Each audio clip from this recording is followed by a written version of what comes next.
Hello guys, welcome back to Black Monkey. இன்றைக்கி video வந்து ரொம்ப நேரம்லாம் பேச மாட்டேன். மிஞ்சி போனால் ஒரு 2 or 3 minutes பேசி முடிச்சுக்கிறேன். என்னென்னா, தேசிய முற்போக்கு திராவிட கழகத்தின் தலைவரும் நடிகருமான கேப்டன் திரு விஜயகாந்த் ஐயா அவர்கள் வந்து நிமோனியா நோயால் பாதிக்கப்பட்ட நிலைமையில் 71 வயதில் வந்து இன்றைக்கி அதிகாலையில் உலகை விட்டு பிரிஞ்சிட்டாரு. ரொம்ப ஒரு கவலையான நாள், ரொம்ப ஒரு சேடான நாள். ஒரு நல்ல மனிதன், மிகச்சிறந்த ஒரு நல்ல மனிதன். அந்த மனிதன் வந்து நம்மளெல்லாம் விட்டது பிரிஞ்சது வந்து நமக்கு தான் பாரிய இழப்பு. அப்படிப்பட்ட நல்ல மனிதனை வந்து நம்ம இழந்துட்டோம். இப்போ கேட்பீங்க, உனக்கு என்னடா அவரை பற்றி தெரியும், நீயே வந்து ஒரு சின்ன பையன் மாதிரி இருக்கேன்னு. உண்மைதான். நான் ஸ்கூல் படிக்கிற டைமெல்லாம் வந்து சில மேடை பேச்சுகள்லாம் இருக்குது. அவரோட மேடை பேச்சுகள்லாம் பார்த்து கிண்டல் பண்ணி கலாச்சிக்கிட்டு அவர் மாதிரி மிமிக்ரி செஞ்சு ட்ரை பண்ணிக்கிட்டு அப்படிலாம் இருந்திருக்கேன். பட் அவரை பற்றி நல்ல விஷயங்களை தெரிஞ்சுக்கொள்ள ஸ்டார்ட் பண்ண டைமில் இருந்து என்ன ஒரு மனுஷன்டா, என்ன ஒரு நல்ல மனுஷன்டா அப்படின்னு தோன்ற அளவுக்கு அந்த அளவு நல்ல மனிதன். எனக்கு நேரில் பார்க்க முடியலைனாலும் அவரை பற்றி தெரிஞ்சுக்கிட்ட வரைக்கும் இந்தளவு நல்ல மனுஷனாக இருந்திருக்காரேன்னு எனக்கு அடிமனசில் ஒரு பதிவாகிருச்சு. அந்தளவு நல்ல மனிதன்.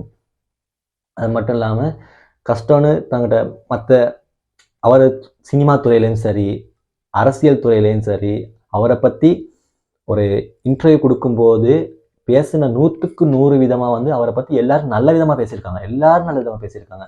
அந்த அளவு ஒரு நல்ல மனிதன். நாங்கிட்ட ஒரு படிக்கிறதுக்கு ஒரு கஷ்டமாக ஒரு மாணவன் வந்து ஹெல்ப் கேட்டாங்கன்னா படிக்கிறதுக்கு உதவி கேட்குறாங்களா, பண்ணியிருக்காரு. சாப்பாடுக்கு ஹெல்ப் கேட்டிருக்காங்களா, பண்ணியிருக்காரு. வெள்ளத்தால் பாதிக்கப்பட்ட மக்களுக்கு உதவி பண்ணியிருக்காரு. இலங்கையில் வந்து அகதி மக்களுக்கு உதவி பண்ணியிருக்காரு. கிட்டத்தட்ட நான் வாழ்நாளில் வந்து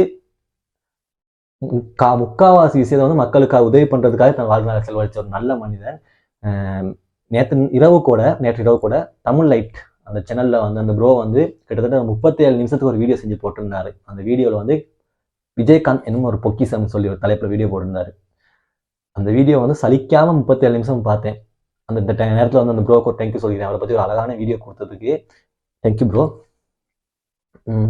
அவரை பார்த்து இந்த வீடியோ பார்த்துட்டு படுக்கும்போது கூட என்ன மனுஷன், அந்த மனுஷன் வந்து இருக்க நோய் நொடியெல்லாம் குணமாகி க்யூர் ஆகி இன்னொரு 10 பேருக்கு உதவி செய்கிற நிலைமையில வந்து இருக்கணும் அப்படின்னு சொல்லி ஒரு மனசில் ஒரு சின்ன ஒரு ஆசையோடு தான் அந்த வீடியோ பார்த்து முடியும் போது இருந்துச்சு. பட் மார்னிங் எழும்பி இப்படி விஷயம் நடந்திருக்கும் போது ஏற்றுக்கொள்ள முடியல. உண்மையால மனசுக்கு வந்து ஏற்றுக்கொள்ள முடியலை. ரொம்ப ஒரு கஷ்டமாக இருந்துச்சு. பட் என்ன செய்ய, மரணம் என்பது எல்லாருக்கும் நிச்சயம், எல்லாருக்கும் வரக்கூடிய ஒன்று. ஸோ அவருக்கு வந்துட்டு இந்த உலகை விட்டு போயிட்டாரு. பட் அவர் பண்ண நல்ல விஷயங்கள், அவர் பண்ண உதவிகள்லாம் வந்து அவரை புரிஞ்சுக்கிட்ட மக்கள் இருக்க வரைக்கும் அவர் பண்ண எல்லா மகத்துவம் வந்து வரலாற்றில் நின்று பேசக்கூடிய ஒன்று, கட்டாயம் பேசும். அந்த நம்பிக்கையில் வந்து அவரோட ஆத்மா சாந்தி அடைய எல்லாம் வல்ல இறைவனை பிரார்த்திச்சு கொண்டு இந்த வீடியோ முடிச்சுக்கிறேன். Thank you guys.